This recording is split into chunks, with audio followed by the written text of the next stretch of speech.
The ground trembled violently with explosions as a colossal creature collided with the earth. Before me stood an enormous dragon, the most formidable boss of this dungeon, and I was trying to defeat it alone. However, I am just a weak mage, too feeble to face such a powerful enemy on my own. My strongest spells couldn't even scratch its scales. Fear took hold of me in the next moment. The dragon's claw sent me flying through the air, and my staff slipped from my hands. Damn it! I was supposed to be the most powerful mage in the world, but now I might die here. I hit the ground hard, feeling like every bone in my body was about to break. Suddenly, I heard footsteps approaching. I looked up and saw my teammates, Naomi and Richard. One is my lover and the other is my best friend. But when I saw Richard's hand around Naomi's waist, my mind went blank. I ignored it and quickly asked them to help me out of there. However, they didn't move, standing still and looking at me as if I were a joke. Why those cold expressions on their faces? Naomi approached and took my hand, slowly removing the storage ring from my finger. She casually commented that she never thought I would actually come for the fish amulet. She also said that I was a good man, willing to give her everything she wanted. Before I could respond, she took the ring and said that this way, she wouldn't forget my generosity. Wait, what did she mean by that? Why would she say something like that? I reached out to grab her, but the next moment they started getting intimate and kissing right in front of me. Their hands were all over each other. I couldn't believe what I was seeing. This was all planned just to get rid of me. That's why we came to get rid of you, they said. I couldn't believe my eyes. I had treated them like family, and they betrayed me. My life was slipping away slowly as my heartbeats grew fainter and everything went blank. I think I had died. But what I didn't know was that suddenly, my chest began to glow red and the fish amulet slowly emerged. Wake up, the sun is already rising. That familiar and irritating alarm clock went off again. Instinctively, I slapped it, rubbed my head, and opened my eyes. The room seemed unfamiliar, yet strangely familiar, as if I had seen it somewhere before. This wasn't my college dorm. I hadn't just been killed by the final boss. I quickly realized that my storage ring and all my elixirs and treasures were gone. The TV showed the date, August 7th, 2040. I had reincarnated. Reincarnated on the day before the game's launch 10 years ago. This was real. I quickly calmed down and tried to understand how I had reincarnated. I remembered a rumor in the game Vastalens that mentioned the supreme artifact, the fish amulet, which could grant an opportunity to revive. If that were true, the fish amulet must have been responsible for bringing me back to life. However, my joy at having reincarnated was soon replaced by anger. Fortunately, I hadn't put the fish amulet in my storage ring. Perhaps those two traitors had stolen it. Now that I had this chance to start over, I wasn't going to waste it. I dressed and approached the mirror. My reflection was marked by an intense coldness. Before all this, I had gone through the most tragic and desperate moment of my life. The person I had loved for 10 years was having an affair with my most trusted friend. They even conspired to deceive me and steal all my belongings, elixirs, and magical artifacts, culminating in a deadly trap. Now that the heavens had given me a new chance, I promised myself that they would feel the same pain of betrayal and total despair. Suddenly, my phone rang. The caller ID showed Crazy Girl. I couldn't help but smile as I answered. Crazy Girl, long time no see, I said. On the other end, a cheerful but slightly confused voice replied. She mentioned that we had just had hot pot together yesterday, but it seemed like she had gathered a lot of courage to make this call. She said she had something important to tell me and that I needed to prepare myself. I knew exactly what she wanted to say. Exactly on this same day, 10 years ago, in my previous life, she called me to say she saw Naomi kissing another guy. Not only did I not believe her, but we had an argument and never spoke again. Hearing her voice again was a great relief. I apologized to her, and she commented that I was acting strangely. Today, I gave a casual laugh, then heard a heavy object fall to the ground, probably a dumbbell. She seemed worried and insisted that she wasn't joking, just like before. She told me about Naomi and the other guy. My reaction was calm, which made her even more anxious, insisting that it wasn't a joke. I interrupted her, saying that I believed her but had something more important to say. Hearing my calm voice, she thought I might be having bad thoughts and tried to comfort me. However, I sat in front of my computer and asked if she knew the game Vastalins. Of course, the ads are everywhere, she replied. I explained that I planned to become a full-time player of this game. That's because I knew that, at that moment, people didn't realize that Vastalins was not just a virtual game. It would soon become a global sensation and end up merging with the real world. In 5 years, no one knew exactly why, but it was certain that the skills, artifacts, NPCs, and maps from the game would manifest in reality. The sooner someone entered the game, the greater their chances of gaining an advantage. On the other end of the line, her voice came through again. Surprised, she mentioned that she had heard that this game was being developed by the most advanced and cosmic-level artificial intelligence. Remembering my achievements in other games, she believed that I could also have a promising future in Vastalins. I decided to leave the dormitory and rent a place to dedicate myself entirely to the game. She was happy to know that I was well and had found a new direction in my life. Hearing this, she felt relieved. We continued talking for a few more minutes. Suddenly, I remembered something important and asked her not to hang up. Over the past few years, I had spent all my money on Naomi and now needed funds to buy equipment for the game. I had no choice but to ask her to lend me some money. She became furious, scolding me for having spent so much on an expensive birthday present for Naomi. Yesterday, just to show off, she hung up the phone with an irritated grumble. The more I thought about the situation, the more frustrated I became. Why couldn't I have reincarnated one day earlier? Suddenly, my phone rang again. It was a transfer notification and a voice message from her. She had sent me 10,000 Y, saying it was for the academy tuition for several years. She warned me that if I couldn't go to the academy, she would use me as a punching bag. I laughed and promised that I would repay her. A few hours later, it was almost midnight. I lay down in bed, making the final preparations. The next moment, the ring on my finger emitted a dazzling red light. After a quick analysis, it trapped me. Soon, I saw the window appear, informing me that the global beta test of Vastalins had begun. I found myself immersed in the virtual world once again. 10 years later, I was back to where the dream began. A palace appeared before my eyes. A beautiful woman, radiating a golden light, floated gracefully in the air. All eyes were fixed on her, unable to look away. These people didn't know, but I did. That was the goddess, the cosmic-level artificial intelligence. And this was the first stage of the game. It seemed simple, but it required caution. The players were whistling and making inappropriate comments, calling her and asking her to come down. I rolled my eyes at their stupidity. The next moment, those disrespectful players were quickly punished and thrown into a vortex. The others didn't know what had happened, but I knew that any player who disrespected the goddess would face penalties ranging from temporary confinement to permanent attribute reduction. I decided to approach her sincerely. I took a step forward and raised my hands in a sign of respect. The goddess looked at me with a calm and approving expression. "You seem decent. Do you truly wish to embark on the path of cultivation?" Without hesitation, I asked her to grant me a talent. In the next second, her fingertip pointed at me and a golden light enveloped me. I remembered the useless talent I received in my previous life, which reduced item prices by 10%. A pointless advantage. I wondered if I would receive the same thing again. However, I knew that an innate talent did not determine everything. Even a bad start could be turned around.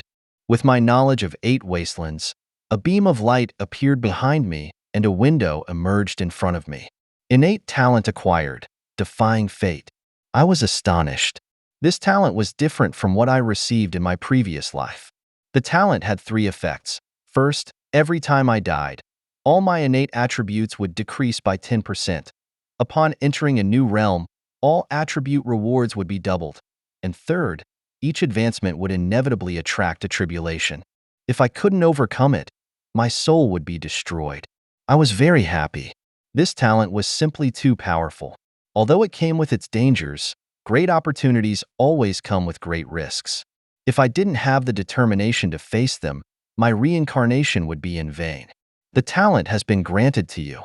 Now, you need to select your appearance, the goddess told me. A window appeared showing different hairstyles, similar to character creation in other online games. These basic models also had different attributes. I quickly browsed through them and found what I wanted, the one with the highest charisma value. Unlike my previous life, where I deliberately chose an unattractive appearance for fun, I later learned that higher charisma and a more attractive appearance made it easier to gain the favor of NPCs. Otherwise, missions would be more difficult and building relationships would be a challenge. Next, the goddess asked me to choose my place of birth. A scroll unfurled, revealing a map divided into 4 regions. Each of these 4 states suited one of the main professions in Vastalands: mage, healer, sword cultivator, and body cultivator. I reflected for a moment before opening my personal information. Innate talent determined the upper limit for sword cultivators and body cultivators, while spirit determined the upper limit for mages and healers. The most important attribute of all, which is perception, was key to learning rare and powerful skills, followed by charisma. But none of this mattered, as all my basic attributes were at their maximum. After reviewing my stats, I felt a wave of determination. If I chose to be a mage again, I would quickly become the best in the world. However, the weaknesses of mages were also evident. They were very weak in solo combat. I had chosen to be a mage because of Naomi, but this time I would live for myself. I chose Musian as my place of birth, a land known for its sword cultivators. This time, I would forge my own path. As a golden light enveloped me, my body began to dissipate. The next moment, I found myself in the novice village of Ma Province. The place was teeming with new players. Some were holding signs asking for help, others were already looking for girlfriends, and many were amazed by the realism of the world. The crowd was as lively as I remembered. Soon, an elderly man appeared, and everyone ran toward him, clearly the NPC that gave out quests. Some of the players decided to choose the Super Saiyan look, while others chose Red Tomato, and another chose Pumpkin Red. However, I was sure they would soon regret their decisions. For now, it was none of my business. Watching them, I decided not to follow the herd. Instead, I turned and walked in the opposite direction. It didn't take long for people to realize that the NPCs were not responding to them or giving out any quests. A female voice called out to me from behind, asking me to wait. I turned to see a woman who introduced herself as Lady Chui, the village tailor. She asked if I wanted to take on a quest. All the players around were staring in disbelief, their mouths agape. An NPC actively approached me. Some even thought I was an NPC because I was so handsome. Lady Chui quickly approached, mentioning that her husband had died 5 years ago and that she had been single ever since. She offered to help me if I found the quest too difficult. Was this the effect of having maxed out charisma? It seemed I could attract NPCs without even trying. If I wanted, I could build a relationship with this attractive widow, but that thought quickly vanished from my mind. Despite her enthusiasm, I politely declined, telling her that I had important things to do today and that I would definitely come back to do a quest another day. She seemed a bit disappointed but did not insist. Now, I needed to find that one place in the novice village. Soon, I found a blacksmith's shop. As I approached, a player informed me that there was a blacksmith inside who didn't say a word. I raised my hands in thanks and told him I was just looking around. Inside, several players were trying to talk to the blacksmith, a burly man who was hammering an unfinished weapon. Seeing no reaction from him, they gave up and left. The blacksmith muttered to himself, "Why isn't this weapon taking shape today?" I approached and looked at the forge. Without saying a word, I grabbed the bellows and started pumping. The flames came to life, and the temperature rose. I knew this blacksmith was the main NPC of the novice village. Yes, the temperature was too low. The fire wasn't strong enough, he said, continuing to hammer the weapon. We didn't exchange any more words. He hammered, and I worked the bellows. The smoke dissipated, and the blacksmith triumphantly held up the now-formed weapon. "Finally, it's ready," he exclaimed. He turned to thank me, explaining that his apprentice was absent, and there was no one to help him keep the fire going. He then pointed to the weapons behind him. "Choose one of these weapons. You can borrow it for a day, but you must return it afterward." While other new players might have thought this reward was small, I knew the real benefits were yet to come. I chose a simple iron sword. The blacksmith laughed heartily and told me that if I brought him 10 pairs of venomous bamboo snake fangs in one day, he would give me a special opportunity. After accepting the quest, I left the blacksmith's shop. Seeing the weapon in my hand, the other players were visibly surprised. Many asked how I had obtained the sword. I pointed to the shop and told them, "The blacksmith broke. Just sing him a song that touches his heart, and you can get a weapon too." Many believed me and ran in, starting to sing love songs to the blacksmith. I shook my head, laughing, and continued with my day. Meanwhile, the blacksmith trembled, muttering, "Get out of here." But most players thought it was part of the storyline. The next moment, he swung his hammer, throwing everyone out. By that time, I had already reached the bamboo forest. If you looked closely, you could see green snakes coiled on some bamboo branches. A snake quickly lunged at me, and I casually took it down with a combo, easily dispatching the first snake and gaining 3 experience points. I continued to kill several other snakes, collecting various items as I progressed. Surprisingly, from my experience, the drop rate for equipment in Vastalands was generally low, but these low-level snakes were dropping a large amount of equipment. Could this be related to my maxed-out luck attribute? Regardless, I continued my quest. After dealing with all the snakes I could see, I found a stone sign that read, "Beware of the snake forest." Wiping the sweat from my forehead, I checked my loot. There were 10 pairs of venomous fangs, but also more than 100 pieces of venomous arrow equipment and some copper coins. Excited, I returned to the novice village to complete the quest. I handed the 10 pairs of fangs to the blacksmith. He inspected them and nodded in satisfaction. "Thank you," he said, then handed me a letter. "This is the opportunity one promised," he said, holding the letter with the word sword on it. I knew this was my ticket to the sword sect. I asked the blacksmith if anyone else had received the letter quest. He told me that so far, I was the only one. Satisfied, I realized I was ahead in the game while others were still exploring. Before heading to the sword sect, I had one more thing to do. I went to the busy market in the novice village and started selling some equipment. "Come and see. Sold at a great loss. Want to get stronger? Need equipment? Come take a look." The first blue snake bow on the server is up for auction. The highest bidder wins. Buy it so I can get married in real life. Soon, a crowd gathered around me. The bids quickly reached 1,800. Suddenly, a girl's voice shouted, 50,000. Everyone turned to see a group of female players approaching. Ignoring everyone else, the woman came up to me and said she could pay in cash or via online transfer, smiling. I thought the price was good and was about to agree when someone else bid 60,000. A man approached and introduced himself as W. Jing, the leader of the Millennium Guild. He had noticed that I had obtained equipment so early and wanted to recruit me, thinking I was someone important. Other players also recognized the Millennium Guild. I greeted him politely but remembered that in my previous life, when I reached the top 10 on the Sky leaderboard, they approached me. I refused, which made W. Jing hold a grudge since then. He took my announcement seriously, thinking I was really selling the weapon to get married, and even offered to cover all the wedding costs. I declined politely, wishing I had thought of a better excuse.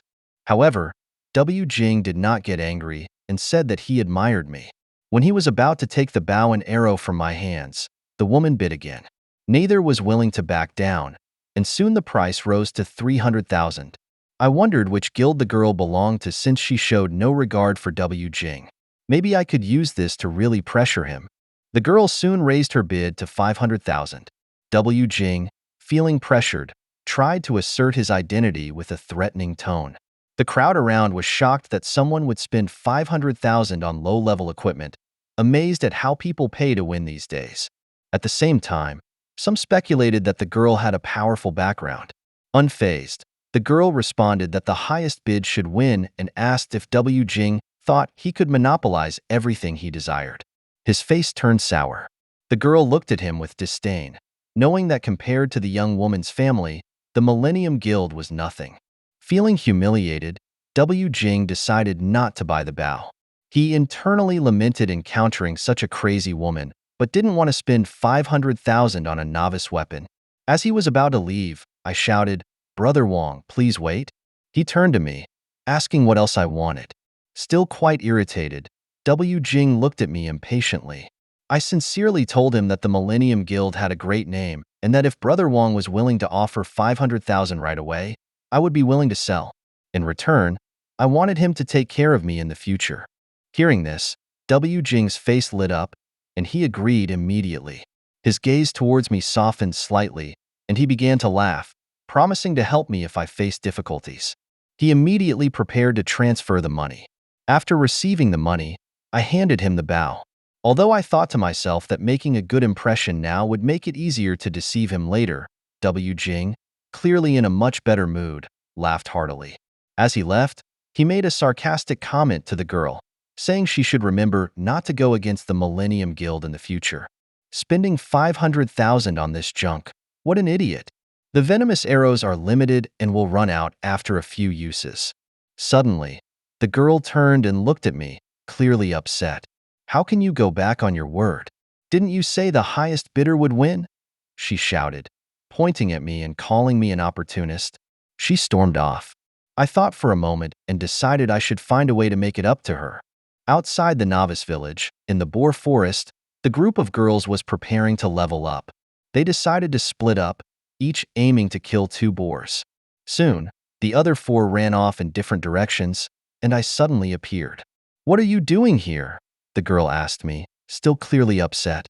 I didn't care at all. I just wanted to talk to her. She took a deep breath, calmed down, and let me speak. What I didn't know was that, in her mind, she thought I might have just met W. Jing and had been deceived by him. Thinking about it, she kept the weapon ready to give me another chance. Seeing him sheath his sword, I raised 5 fingers and told her that for 500,000, she could buy some ultra-secret information. This information could give her guild an advantage over others. She didn't accept immediately. Instead, she asked why I hadn't sold such important information to W. Jing and reminded me that I had asked him to take care of me. Hearing this, I waved dismissively. Does he deserve it? I'm just playing with him, tolerating his nonsense. I acted as if I was in a pitiful situation myself. The enemy of my enemy is my friend, and this girl seemed to dislike W. Jing. So maybe we could collaborate more in the future. She looked at me skeptically, as if my sudden change in attitude was too abrupt. I sent her my bank account number, assuring her that it would be a fair exchange and that I wouldn't deceive her. She visibly struggled with her decision. In the end, she transferred the money to me. That's the easiest million of my life. I thought to myself, even knowing that real-life money would become useless later, I still needed it now to improve my life. When the transfer was completed, I told the girl that she should go back and complete the blacksmith quest. She was stunned for a moment, then got very angry and shouted at me, "You can't do a quest at the blacksmith?" What I didn't know was that she was about to attack me, thinking I had been sent by W. Jing to deceive them. I explained that she needed to help the blacksmith pump the bellows for 5 minutes after he started forging to get the quest. She said nothing but still seemed skeptical. If you don't believe me, have one of your subordinates try it, but make sure to do it discreetly so other players don't find out, otherwise the information will lose its value. Then, I took out the sect letter, which the girl immediately recognized, and told her it was a quest reward. I had already said everything I needed to say. What she did next was up to her. As I turned to leave, she suddenly called out to me, still confused about why I would sell such important information to her. I smiled and said, "I don't know. Maybe because you're beautiful." She was stunned for a moment and then blushed. Her gaze softened towards me. Suddenly, there was a commotion behind her. "Help!" We both turned to see a huge boar emerging from the forest. "That's a boss!" the girls screamed as they ran. Instead of running, I stepped in front of them and said, smiling, "You're in luck. This is the biggest boss in the novice village." One of the girls asked, surprised, if I intended to face Borkin alone. I smiled, reached out my hand, and asked if I could borrow her sword. She tossed it to me, still skeptical if I could really do it. Without saying much, I thanked her. I drew the long sword and ignored the conversation behind me. How is that possible? Isn't he going to end up killing himself? Yeah, he's probably just trying to impress Sisterling, playing the hero, said the girl, half irritated, half embarrassed, telling them to be quiet. Their laughter grew louder. At that moment, I jumped to dodge the Boar King's attack, slashing its belly and then its head. It quickly recovered and attacked again. To my surprise, none of the attacks caused any damage to it. Maybe I needed a new strategy. I got to Bork's rear but didn't attack. Instead, I ran in the opposite direction. The girls watching from a distance laughed at my desperate escape, commenting on how nice my running looked. Ling sighed, "It's all my fault for provoking him. At least he's a novice, so dying a few times isn't a big deal. It's just a lesson." Soon, I reached a huge rock. As I approached the edge, I executed a 360 degrees flip, jumping over the Boar King. Bork wasn't so lucky.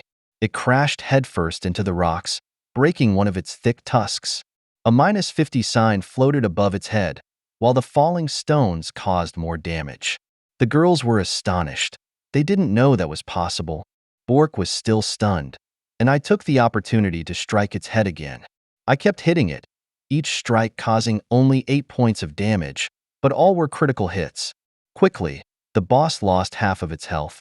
Finally, Bork recovered from its stunned state, looking furious. It roared and attacked again. I dodged without stopping my attacks. The immense pain drove Borkin into a frenzy, making it attack me with more force. I repeated my tactic, running in circles. Then Bork crashed into the rocks once more. Seizing the moment, I jumped on its head and thrust the iron sword downward, piercing its skull completely. When Bork died, a flash of flame entered my heart, granting me 70 experience points. I advanced to the initial stage of chi refinement, my talent activated, doubling all my attributes. This was followed by a wave of heat that flowed through me, eliminating all fatigue. Entering the chi refinement stage meant embarking on the path of cultivation and officially becoming a cultivator. My talent continued to activate, granting me a random talent, the blood energy seed, which increased my vitality by 10% and could be enhanced 3 times. This was fantastic. The new talent boosted my health. With my attributes already doubled, I had a significant advantage while other early-stage chi refiners had poor health. I now had 2,000 or more. Suddenly, a window appeared. "Jean, congratulations on being the first to kill the final boss in 8 Wastelands. A global announcement will be made. Would you like to hide your name?" I saw no reason to hide it, so I chose not to. As soon as I made my choice, all players heard an official global announcement. Everyone was incredulous. How could someone kill the boss so quickly? Many thought I must be an important figure in a major guild. The girls also saw the message and learned my name. While everyone discussed the announcement, I was busy inspecting the loot scattered on the ground. Thanks to my maxed out luck, many gold coins dropped, along with 2 weapons and a movement technique book. Despite my excitement, I didn't forget the downside of my talent. Soon, I had a breakthrough. My tribulation would come. The system notified me that the tribulation would descend in 30 minutes. I quickly gathered my loot as the sky darkened, with clouds forming threateningly overhead. I became a bit worried because if I failed, my attributes would permanently decrease. Realizing this, I knew I needed to run to the sword sect. Perhaps someone there could help me. The girls suddenly stopped me, wanting to add me as a friend and suggesting they would buy all my future equipment. I didn't have much time, so I accepted her friend request and ran off. She seemed irritated, asking why I was running so fast. Did I find them scarier than the Boar King? I quickly reached the sect, with the dark clouds still hanging over me. Knowing I couldn't withstand the tribulation alone, I needed to find someone strong to help me. I stood at the gate and shouted, "Disciple here," to look for a teacher. Many NPCs were gathered around, probably disciples of the sword sect. I didn't stop, and they also noticed the sky darkening suddenly, with lightning. Out of nowhere, a bright light appeared, a woman floating in the air. She wanted to know what was happening. Everyone bowed before her. She quickly identified the phenomenon as a tribulation and assumed I was one of the elders' direct disciples making a breakthrough. The elders exchanged looks, not knowing who it could be. At that moment, I shouted and ran forward, with the sword sect letter in my hand. A bolt of lightning struck near me, catching the woman's attention.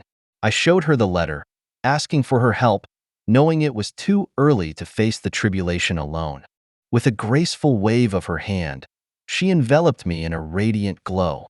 The lightning struck, but the glow formed a protective barrier that completely blocked it. After that single impact, the dark clouds quickly dissipated and the sky cleared. I took a deep breath. The elders looked at me in astonishment. It was the first time they had seen a tribulation for someone in the initial stage of chi refinement. To them, I was already a prodigy. Their shock soon turned into eager interest. They rushed toward me, each wanting me as their disciple. An elder grabbed my arm. Seeing the elders competing for me, I forced myself to remain calm and composed, despite being very excited. Just as their discussions reached a peak, the woman who had helped me spoke up. "There's no need to fight. This new disciple will join me under my guidance." Everyone fell silent upon hearing this. It was the sect leader herself speaking. "But the sect leader never accepts disciples," someone murmured. The woman approached me and asked if I wanted to become her sole disciple and follow her to the inner hall for training. A window appeared, telling me that I had gained the greatest opportunity in the sect. I couldn't believe it, but without hesitation, I accepted and bowed deeply. This was incredible. I had just joined the sect and already found such a powerful mentor. We proceeded to the inner hall, the core of the sect. My mentor instructed me to train here from now on, assigned another sect disciple to bring me a newcomer's package and show me my quarters. She left, but not before instructing me to meet her in the main hall the next day. Although the woman seemed a bit distant, my goal was achieved. After waiting for what seemed like an hour with no sign of the designated disciple, I decided to explore the area on my own. Who knows what hidden quests I might come across? Suddenly, I stumbled upon a very peculiar-looking palace. I opened the door and entered. I swallowed hard but was startled by a female voice saying, "Who is there?" I hadn't realized I had entered the women's palace. I tried to apologize quickly, but before I could finish, she turned and delivered a powerful blow, instantly depleting 90% of my health. She scolded me for entering her palace without permission. In a panic, I explained that the designated disciple had not yet arrived and that I was just trying to familiarize myself with the surroundings when I accidentally entered. Rubbing my swollen cheek, I silently hoped this wouldn't affect her opinion of me. She sighed and decided not to punish me further. Instead, she handed me a pill and sternly warned me never to enter that place without her permission again. Looking at the pill in my hand, I realized it was a high-grade pill that would increase all combat attributes by 30% for 5 minutes and restore 3,000 health points out of combat. I left the palace but didn't take the pill immediately. I wanted to save it for later. Instead, I returned to my original spot and soon heard footsteps approaching. It was the disciple my mentor had sent. A young woman in blue robes appeared before me. "Junior brother, come pay your respects to your senior sister," she said. Suddenly, I bowed to her respectfully. "Greetings, senior sister," I said. She was pleasantly surprised to see me playing along. A system notification indicated that my relationship with Naaman had increased by 10 points. I complimented her, saying, "Senior sister is not only as beautiful as a flower, but also has such high cultivation. I am in awe." She became even happier. But then she suddenly blushed and turned her head shyly, trying to hide her face from me, while calling me a flatterer. There's a saying that to advance in cultivation, one must not only practice diligently but also master the art of flattery, I added, making her burst into laughter. The system informed me that her relationship points increased by another 5. I hadn't expected it to be so easy to get along with her. The relationship between players and NPCs could lead to different quests and opportunities, depending on the level of the relationship. Normally, reaching a relationship level of 61 or higher allowed physical contact with opposite-sex NPCs, while a level of 71 or higher could lead to becoming companions. Suddenly, I started coughing up blood uncontrollably. Alarmed, she looked at me and asked when I had suffered such severe injuries. I remembered the earlier incident and thought this could be an opportunity to gain some sympathy and benefits. Wiping the blood from my mouth, I sincerely explained what had happened. The girl realized that her delay had caused me to wander and get injured by the sect leader. She almost began to cry, explaining that the sect leader had specifically instructed her, but she had been too absorbed in reading a romance novel. Hastily, she grabbed a pill bottle and handed it to me, apologizing and blaming herself. I shook my head and said that it was my fault for wandering around without permission. Before I could finish speaking, she looked at me with admiration, not expecting me to speak up for her. Even after being injured, her sympathy for me increased by another 5 points. After speaking, she handed me a green pendant. She generously gave it to me, and I took a closer look. It was a piece of spiritual level equipment with plus 10 defense, plus 5 vitality, and 1% mana regeneration per second when out of combat. It also had a special ability, forming a 0.5-second mana shield during combat. This jade pendant is top tier among spiritual level equipment, she laughed and said. Of course, as your senior sister, I have many good things. She then prepared to take me to my quarters. I couldn't believe how quickly I had acquired so many treasures, but I also reminded myself that this world overlaps with reality, and these NPCs should be treated as if they had real emotions and feelings. For now, this secret was known only to me. Soon, we arrived at a spirit gathering array, a perfect place for meditation and cultivation. This place allows spiritual energy to transform into experience.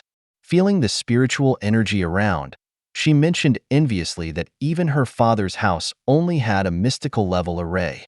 I was surprised to find such a high-level array in my quarters. Normally, players would go offline or into AFK mode here to gain experience, but this method was very slow. Had my mentor arranged this specifically for me? We talked for a few more minutes until she patted my shoulder and said goodbye. I thanked her once more before starting my meditation. Sitting in the spirit gathering array, I could feel the spiritual energy entering my body at a remarkable rate of 52 points per hour, thanks to my maximum perception. This cultivation speed was dozens of times faster than that of a common cultivator in the initial stage of chi refinement. It seemed like I could level up in just a few hours. I decided to log off and meet my mentor tomorrow. Back in the real world, I checked my phone and found that my account balance was already over 1 million, and I was just getting started. Shortly after, I called Ringlin, and it didn't take long for her to arrive on her motorcycle, following the address I had sent her. She took off her helmet, and if her daily workouts had really paid off, her physique was fantastic. As she climbed the stairs, I was already waiting for her at the door. She didn't understand why I had called her so early. She had planned to go for a morning run on the track. Actually, I just wanted her to see my new apartment. Is this the place you just rented? Wow, not bad, Ringlin said casually as she entered, touring the place and endlessly praising it. I told her it had to be good. After all, the rent was 6,000 per month. Hearing this, she jokingly said that I really knew how to enjoy life, asking if her membership fee was being wasted this way. What else could I do? I couldn't pay you back anyway, so I might as well spend it quickly so you wouldn't keep thinking about the money, I teased her. Deliberately, upon hearing this, she jumped off the couch in a swift motion and grabbed me by the collar, sitting on top of me. It seemed she was really ready to use me as a punching bag.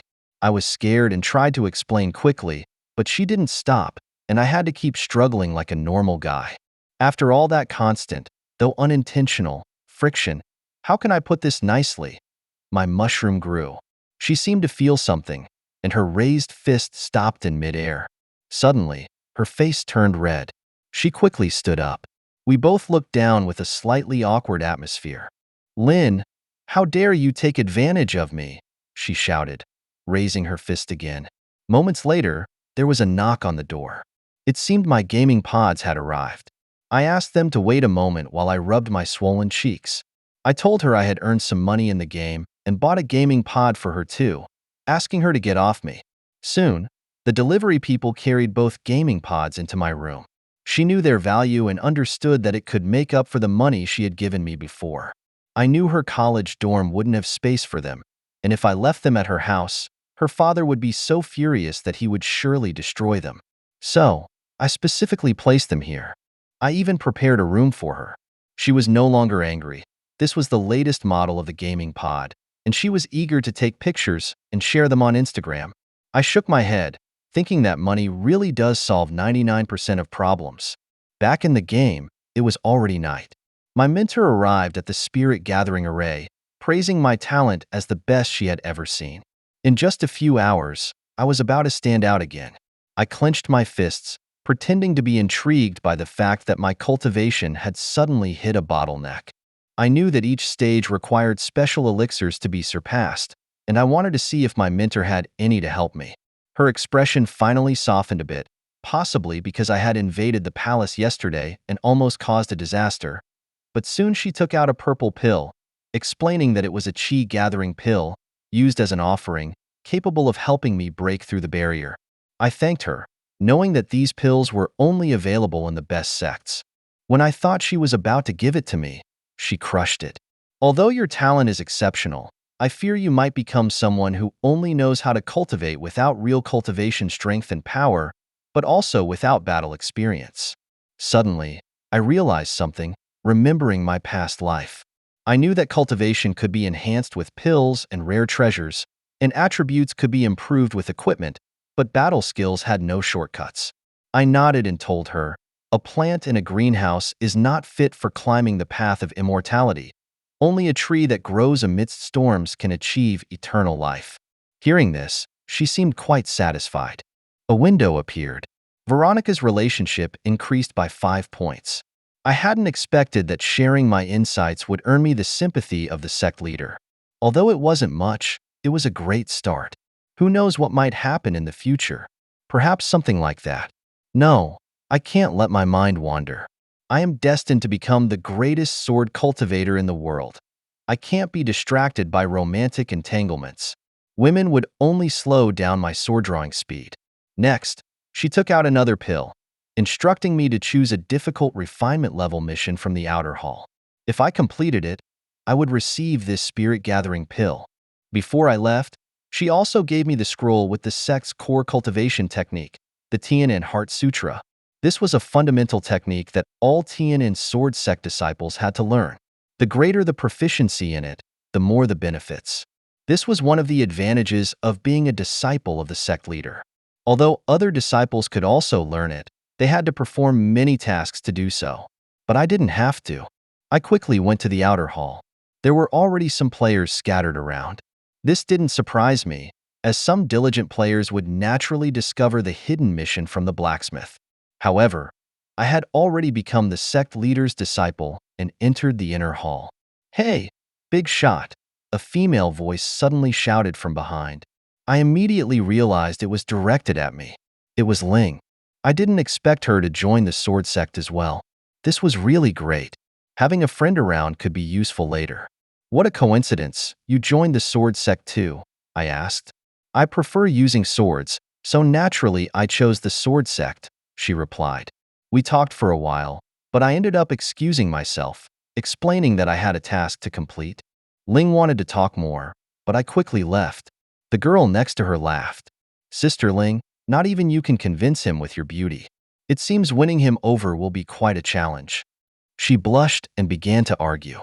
But by then, I had already reached the mission board. There was a long line of people waiting. So, I took the opportunity to start reading the Tianan Heart Sutra. Soon it was my turn. I told the supervisor that I wanted to take on a mission. She suggested I choose one within my capability. I looked at the various levels of mission difficulty. The ones at the bottom were the simplest, mostly common herb gathering, and offered only a few experience points. I didn't think the middle tasks were worth my time. They involved hunting low-level monsters, but didn't seem challenging enough. At the top, there was a golden plaque that I immediately recognized as a hell-level mission. Without hesitation, I accepted it. I knew that hell-level tasks were always special and came with great rewards. With the Tianan Heart Sutra, all my combat attributes increased by 5%. Additionally, I was familiar with the destination of this task. I could give it a try. The task was to recover a lost secret technique of the sect. It turned out that a refinement disciple of the sword sect had been killed, and his secret technique was stolen. My mission was to avenge him and recover the lost technique. The supervisor whispered to me that this mission was very difficult and asked if I wanted to choose another. She warned me that the culprit might be in the final stage of the refinement realm, much stronger than me. She also mentioned that if I didn't complete the mission, I wouldn't be able to take on others. I smiled at her but decided to proceed with this task. Other players who witnessed this began to mock me, not only because the enemy was strong but also because the mission had very few clues. Ignoring their comments, I accepted the task and headed towards the gate. By dusk, I reached the mission location, the city of CHF. In front of me was an inn, the key location for the mission. When people saw me flying in the air, they immediately recognized me as someone from an important sect. Shortly after, a group of women came out to greet me. If you like this video, please subscribe, leave a like and comment for the next part.